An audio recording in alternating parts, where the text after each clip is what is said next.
And also going to be interesting, how does this run game react to where, normally they have to scheme this thing to make sure they get everybody on the right side of the line to the left side before they break that run so they can have numbers, because everybody has like 8 people in the box. So it's like, how are they going to adjust? Are they going to be able to just say, hey, we're just going to man block this because we can now, and just kind of get downfield that way?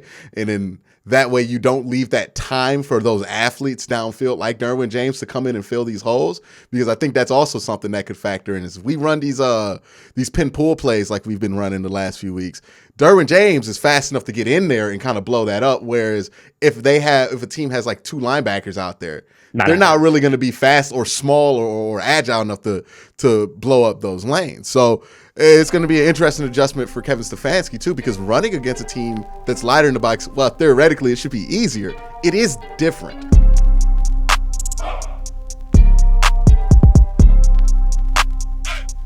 So I always like to get the perspective of the other team coming in to play the Cleveland Browns when we preview, and specifically before we preview these games, because you never know what you're going to find out by talking to people who know more about that team than what you would know, right? And that's what I'm doing right now. I have Dan here from the Chargers Unleashed podcast. Dan, how's everything going over there in Chargers world? Oh, man, that's a loaded question. Thanks for having me, Quincy. Everything is going okay. I think things were a little crazy here when we were 1-2. Sky was falling a bit. Obviously Rashawn Slater got injured. Joey Bosa was out for a bit. Got a big redemption win last week versus the Texans. We lost to them last year, which was one of the biggest reasons why we didn't make the playoff last year. 2-2. But I think right now there's some optimism, which I'm sure we'll get into. But overall, I think Chargers got to get a win this week, which I'm sure you, as Browns fans, do feel that way as well. But overall, I think Chargers fans, 2-2 isn't what we hoped for, but it could have been a lot worse. Yeah, we're kind of in the same spot. We were hoping for, and then, honestly, we're a 13-point collapse, and whatever happened on offense last week away from being that 4-0. But it's interesting, right? Because I know the perspective from, I think, the casual to even the intermediate Browns fan here is they're looking at the Chargers as if this is like an unwinnable game almost with Jacoby Brissett. From you coming in this perspective, no, you're playing the Browns offense. They don't have their quarterback. It's Jacoby Brissett right now. Is this a game where Charger fans are kind of looking at this as, we got to beat them because if we lose to them, we don't feel good about what that says for the rest of the season? I'm not going to lie. I was at the Chargers-Browns game last year at SoFi, and that shootout, that was arguably one of the best games of the year. The Browns scare the crap out of Chargers fans. And I think specifically because the Browns do what the Chargers historically have not done well. And the Browns are great running game, and the Chargers historically have not had a good rush defense. And so you saw that on display all year or all game last year. No, this is not like we should steamroll the Browns, because if you know anything about Chargers games, they never steamroll anyone. But it definitely is a winnable game. I think Chargers fans feel that the Chargers should win this game, especially with Jacoby Brissett at quarterback. But if the Chargers lose, I don't think anyone would be shocked. Nick Chubb is that dude. You guys got a hell of a defense.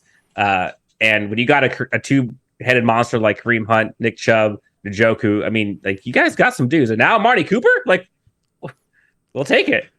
It's so interesting, right? Because you mentioned the defense, and like on paper, this defense has been really good for the Cleveland Browns. But we kind of look at the Chargers the same exact way that you guys look at our offense, right? Because you look at Nick Chubb and go, that's always been a problem.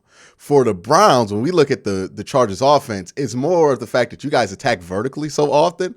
And that's been a problem for these Joe Woods defenses, right? Not being able to hold together vertically, not being able to stay in the correct coverages, blowing assignments, having blown coverages, and then specifically Denzel Ward versus Mike Williams, since a lot of Browns fans are also Ohio State fans. It goes back to even when Mike Williams was at Clemson. That's never ended well for Denzel Ward. So we're going into this worried about that matchup specifically the most. And I think this is would it surprise me if this ends up in been another high-scoring affair because both offenses are in such favorable matchups for what they want. And we'll see if Clowney plays. It does look like Miles is going to play this week.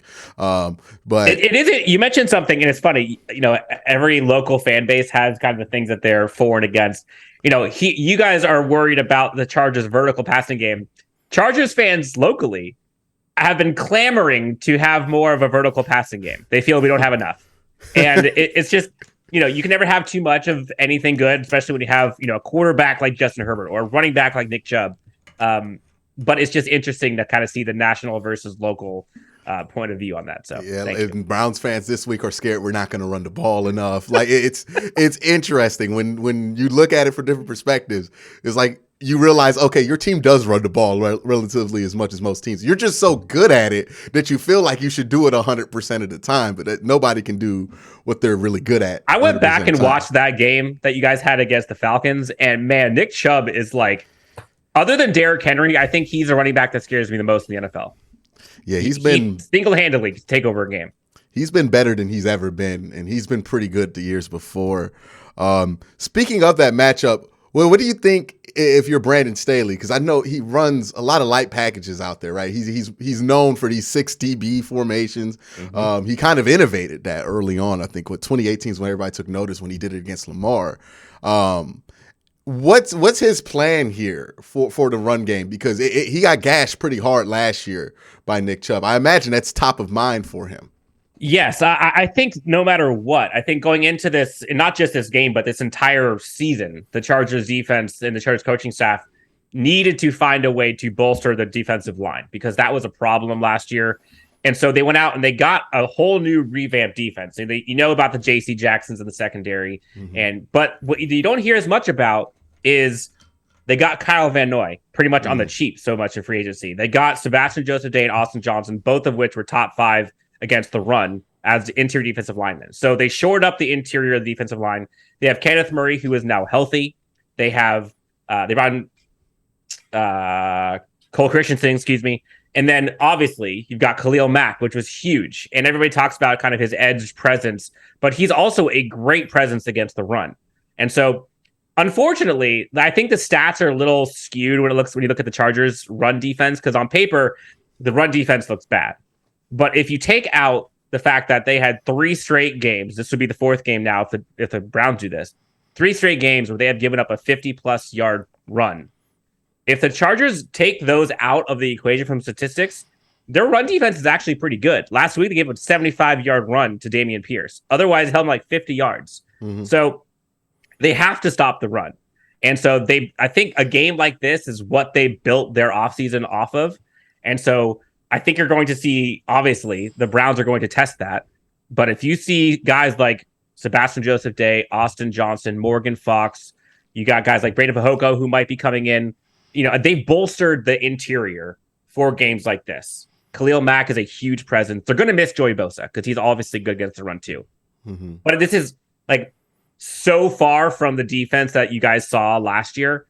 I think they have like at least a half a dozen new starters on this defense. So that's what I expect. I think they're going to try to make you guys be a pass-first offense. And if that's the case, I like the Chargers defense. They got arguably the best secondary in the NFL. Derwin James, J.C. Jackson, Asante Samuel Jr., Bryce Callahan, all 4 of them are balling out right now. Yeah, you mentioned Joey Bosa is going to be out. Who's replacing Joey Bosa this week? So it's kind of going to be a by committee thing. Chris Rumph is, I guess, the guy who at edge is going to be replacing him. But I think you're going to see Kyle Van Noy, who kind of has that middle linebacker / edge kind of hybrid role. He's probably going to take it. But you're probably going to see a combination of Kyle Van Noy and Chris Rumph. It's interesting there, those upgrades that they have made, because I think a lot of us are thinking of it as the same Chargers defense, but it's very different, the personnel they have up front. I knew we were all kind of aware of the Khalil Mack thing, but the interior improvements there too are going to be important. Let's flip sides of the ball real quick here and talk about this Chargers offense versus this Browns defense. We're going to talk as if Clowney is back, too, with Miles, since it looks probable that they're both going to play. If you're the Chargers looking at this matchup, how do you go into it? You're a little scared. And again, I'm not going to sugarcoat it. You're a little scared. I think the Browns have arguably one of the top 5 best pass rushing duos in the NFL. And you match that up with a Chargers offensive line who Rashawn Slater, torn bicep, out for foreseeable future, may be able to turn later in the season.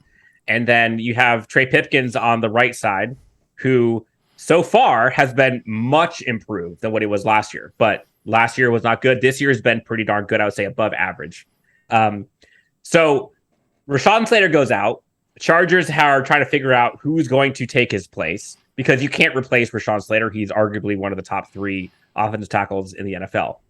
They get this guy out of the 6th round from Georgia, Jamari Sawyer, comes in, rookie. They transferred him to guard. They brought him into camp as a guard. They then realized that the options they have are not great. Jamari Sawyer ends up becoming the starting left tackle in place of Rashawn Slater, goes out and has the highest pass block rate among all tackles.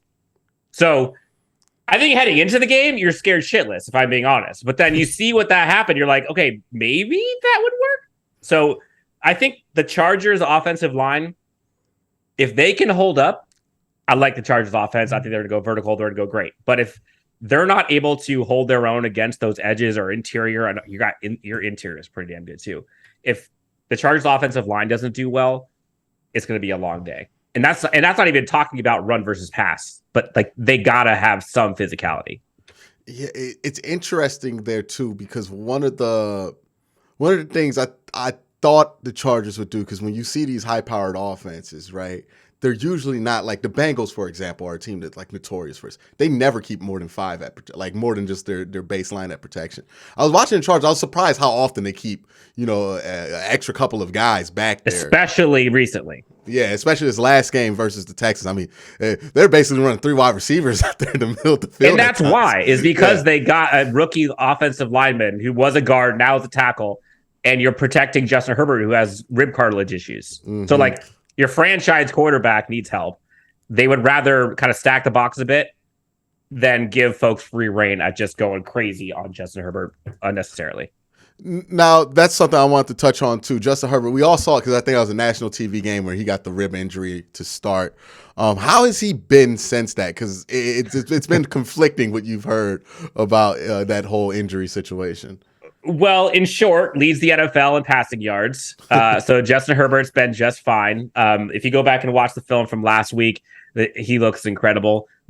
Really isn't missed a beat. If you go back and watch the first game that he came back from the injury, I would say he may be a little bit timid. I think the team was trying to figure out kind of leading up to the game, kind of how to process. And the offensive coordinator even admitted that they were a little tentative starting that game because they weren't sure how good Justin Herbert was going to look. But now, free reign. Justin Herbert looks fine. You wouldn't even know he was injured. He threw for like 350 yards and 2 touchdowns last week, so he's fine. But schematically, they are doing stuff to help kind of him not only stay protected, but also to help the offensive line and the running game. So you're seeing a lot of chipping from tight ends, from running backs. So they're protecting Justin Herbert, but this last week, if you didn't know that he had an injury, he looked like he was completely healthy. That's fantastic. I mean, last year we dealt with a fair share of speculation about whether quarterbacks' injuries were affecting their play or not. So it's good to hear that for Justin Herbert. I'm going to ask you: so what do you guys think about like the Baker Mayfield out? Like, are people happy generally? Me personally, and we talked about this on this channel, so I'll try to be brief. Me personally, I felt like about week 15, 16 last year that I had enough tape that I could show that those issues weren't all to do with the labrum. So I felt like it was time that at the very least they needed to have somebody like a Jacoby Brissett or Marcus Mariota compete with him for next year, if not outright replace him, because it just wasn't good enough. And the thing with Baker had been good year, his rookie year. We built up things. We trade guys. We really go all in 2019. And then the team sucks. And it's one thing if the team stunk because the defense was bad. It was specifically the offense that underperformed. And it was specifically also Baker Mayfield. And then we get to 2020, team looks good. Okay, we can go up. We're going to spend all this money on the defense to fix the defensive issues. And then we're going to go back at it. and we're gonna go hard, and this is gonna be here.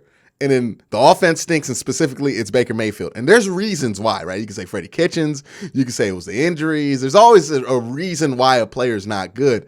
But in my opinion, and I got so much flack for this last year, which it's going to sound like something that aged well now. In my opinion, franchise quarterbacks have to play through some level of adversity, right? Justin Herbert, if he can't throw those 40-yard bombs like he normally does with ease, he still has to be able to lean back on his ability to read the defense and his intelligence to be able to get some easy throws in for himself, right? Like when physical things fail you as a quarterback, you have to mentally be able to make up for it. Once Baker is not at peak like Baker and he's able to rip it in the ways that he can rip it, he's not special anywhere else. So he ends up just looking very bad. And now we're seeing him in a situation where, in Carolina, he has no help. The coaching's not good. And He's useful if everything's perfect, but you can't live with that in the NFL because everything's not going to be perfect. Stuff goes wrong all the time. You lose a left tackle. Myles Garrett gets hurt after practice. Something goes wrong. Like something is going to go wrong at some time. He doesn't overcome. And that's why you need the great quarterbacks to be able to overcome and make up for those things. Because if you don't, then you're going to be a team like that loses. Look at the Chiefs before they got Patrick Mahomes. Consistent first round outs. Embarrassing first round outs. Well, was it Andrew Luck came back for like 30 on them in the playoffs? That's what happens when you have a quarterback that can't overcome, right? We could point to the rare examples where it works out, but that's the exception, not the rule. One of the things, speaking of exceptions and not the rule, I wanted to talk about, Gerald Everett, he has 200 yards right now. I think he's had 3 70-yard games, almost back-to-back, 2 touchdowns. This is a guy who's averaged about 200, 400 yards per season up until this point. Is this looking like a breakout, or are teams scheming themselves in a way to where he's just going to be wide open? No, so I will say personally, Gerald Everett was one of my favorite offseason transactions that the Chargers had the entire offseason. Mm-hmm. One of the things that the Chargers were desperately in need of was someone who was physical, who had yards after the catch / carry, who can have a downfield presence and was athletic. And they got DeAndre Carter, who I think is going to be a bigger deal than opposing teams think. So look out for that name. And then also the other one is Gerald Everett. Love seeing what he did in the Rams offense. They didn't utilize him enough. Then he went to Seattle. Russell Wilson gets hurt, isn't able to be showcased as much as he was. Chargers last year had Jared Cook, not really that athletic, not really that physical. He's a big body, had a lot of drop issues. Gerald Everett, you get the guy the ball in space, he'll make something happen. He's a hard guy to tackle, and he's a yak machine. No, it is not a fluke. Gerald Everett is going to ball out. I have him on fantasy. I knew it was going to happen. Got him at like the 10th round. Is great. Gerald Everett has been very good, and Justin Herbert trusts him early and often.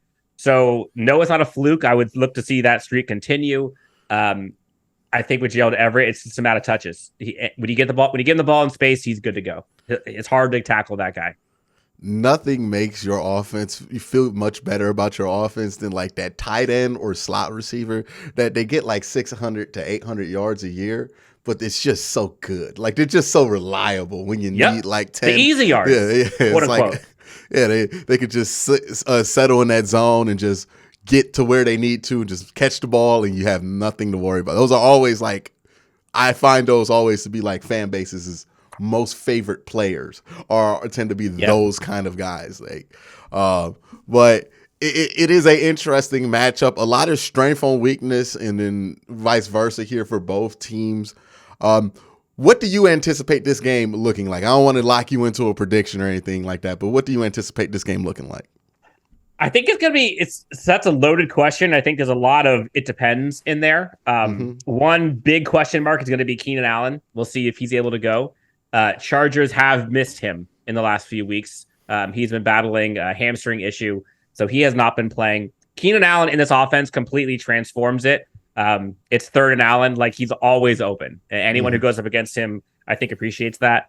Without him, the teams kind of had to have like a wide receiver by committee. Mike Williams came out and did very well last week. I think he had 120 yards and 7 catches, I believe. Then after that, you got Josh Palmer. You've got Jalen Guyton actually is out now with a torn ACL, so they had to go back and find someone else for that. Crowd favorite here, Michael Bandy was on the practice squad. He balled out all throughout training camp preseason. He got called up this past week and continued to ball out. Small possession guy, but again, always open. Kind of has like that Wes Welker, Amendola type to him. But what I expect from this, I think the Chargers would love to be that gritty, rough, rugged, physical football team, ground and pound, use Austin Eckler and kind of the running back by committee and win that way. Unfortunately, like that hasn't happened, at least successfully, very often. And when you got a quarterback like Justin Herbert, folks clamor for just like, you know what, I don't even want you to run it at all. Like throw it 50 times. So I do expect this to be a offense for the Chargers that gets theirs. It's hard to stymie them for 4 quarters. Mm-hmm. I think that the bigger test is going to be the opposite side. The Chargers, we talked about, the Chargers defense is so different now. The Chiefs offense, I think for the most part, like is what we got last year. You know, a couple new players, but it's the same type of scheme. Chargers defense is completely different. They have not gone up against a physical team like the Browns. I don't know if you guys see yourselves as physical, but outsiders do. If the Chargers can at least make the running game like average, I'm not saying we're going to stop Kareem Hunt and Nick Chubb. It's just not going to happen. But like if they can hold you guys to like 85 yards, I think Chargers should win this game, not easily, but comfortably at the end. But the chance of that happening, knowing this Chargers defense, like it's just not going to happen. So I do think it's going to be kind of I don't want to say high scoring, because I don't think that the that the Browns receivers are going to do well against this Chargers secondary. Mm-hmm. The Chargers secondary, it's very different. And, you know, Donovan Peoples-Jones, you got Mark Cooper, obviously, Njoku, but like Derwin James, J.C. Jackson, and Asante Samuel Jr., like those 3 guys are locked down. So I think the keys for the Browns to win this game is possession, hold the clock, don't let Justin Herbert have the ball, and capitalize on turnovers. If you guys can win the turnover margin, you're in the clear. But if you lose it, it's hard to give this Chargers offense more possessions. And a lot of times the Chargers have lost because they have subtracted possessions. Last week, they had a kickoff return that was fumbled, took away a possession, turned into 3 points. And they almost let the Houston Texans come back and crazily almost win that game. It's interesting, too, from the Browns offense, because I think everybody who they've played has played a heavy cover 1, heavy cover 2 kind of style system on it. And it's always kind of out of base, right? It's like, hey, we're just heavy as possible. We're worried about, yeah. And that's going to be the exact opposite they face. So like for Jacoby Brissett, who's had a decent start of the season comparative to what you would think for Jacoby Brissett, that's going to be the first time he's going to see this much like, hey, we're gonna be in some quarters like at sometimes, like, you know, they like Brandon Staley does what Brandon Staley wants to do, you know what I mean? So he doesn't really change his plan for anybody, and that's gonna be interesting to see there. And also gonna be interesting, how does this run game react to where, you know, normally they have to scheme this thing to make sure they get everybody on the right side of the line to the left side before they break that run, so they can have numbers, because everybody has like 8 people in the box. So it's like, how are they going to adjust? Are they going to be able to just say, hey, we're just going to man block this because we can now, and just kind of get downfield that way? And then that way you don't leave that time for those athletes downfield like Derwin James to come in and fill these holes, because I think that's also something that could factor in. Is if we run these pin pull plays like we've been running the last few weeks, Derwin James is fast enough to get in there and kind of blow that up. Whereas if a team has like 2 linebackers out there, they're not really going to be fast or small or agile enough to blow up those lanes. So it's going to be an interesting adjustment for Kevin Stefanski too, because running against a team that's lighter in the box, well, theoretically it should be easier. It is different because they are quicker. Right. And that's been like, because the Browns, like, people have issues running against the Browns when they have Miles and Clowney in, because the Browns are so athletic at linebacker, not because like we have anything in the interior of this defensive line that's stopping anybody. It's because JOK can come in and blow stuff up. So if you try to go lateral against us, it's not really a good idea. And you guys are kind of built similar, where you have the edges laterally. Well, when Bosa's in there, most definitely. But even Khalil Mack, even though he's not as athletic as he used to be, but I will say, you know, it's interesting you say that. I will say there's a lot of people that were questioning that. Khalil Mack already has, I think he has 5 sacks already this year. Khalil Mack has been a beast this year, and There's a lot of folks. There was a press conference that he had during the offseason where one of the reporters asked, like, oh, coming off an injury and coming from Chicago, like, how hungry are you to kind of prove some of the doubters wrong? I'm paraphrasing. That's basically what they said. And he's like, how hungry am I? How hungry am I? I'll show you. And like, he's so not a talker. Comes out week 1, has 2 sacks against the Raiders. And I think he's had a sack in every game since. So Khalil Mack looks just as good as he has in years past. Last year, injured, obviously. But like, it's the same dude. And I think that was probably one of the biggest exciting things for Chargers fans, because they were wondering, like, what is he going to be, that guy? And like, now he is. Now it's different without Joey Bosa, obviously, but Khalil Mack, like, he's been a game wrecker every game so far. Yeah, I think this is one of those games that's not going to get a lot of national attention, but like, football heads are like, ooh, this got all the matchup stuff that you kind of look for. And that's why I'm excited to really get into this, because this is just intriguing. Some of the questions that will be answered over the course of 60 minutes in this game. But I want to thank you for coming on, Dan. It's been a great time. Let them know where to find you again. Yes. So I'm a co-host of Chargers Unleashed, LAC_Unleashed on Twitter. You can find me at Dan W Sports. We do all kinds of stuff for Chargers fans. We have all kinds of interviews, player guests, you name it. Trying to do, authentic stuff for Chargers fans, give folks interesting but also honest perspective. But yeah, Quincy, thanks so much for having me. It's gonna be an exciting game. Honestly, I think Chargers fans do not see this as a pushover game by any means. They are scared, and rightly so. I think they're giving the Browns respect that they deserve. But it's, what they say, any given Sunday, anything can happen. Well, it sounds like one of the big points for you guys is, hey, we got to fix this run game. And I think if you're thinking, hey, we got to fix this run defense, then the Browns are probably going to pop up as, we're going to know for sure with what happens in this game, right? Like, if, because Nick Chubb's at like 5.6 per carry right now. When he roasted us last year. Like, he roasted the Chargers for like almost 200 yards. It was ridiculous. Yeah. He's been ridiculous this year. So, I mean, like, I don't mean this sarcastically. If you hold him anywhere close to 5 or under 5 this year, I mean, that's as good as you can do against Nick Chubb right now. So it's going to be interesting to see, like, all these things converge. But again, thank you for coming on, and everybody else watching. Y'all have a great day. Have a good night.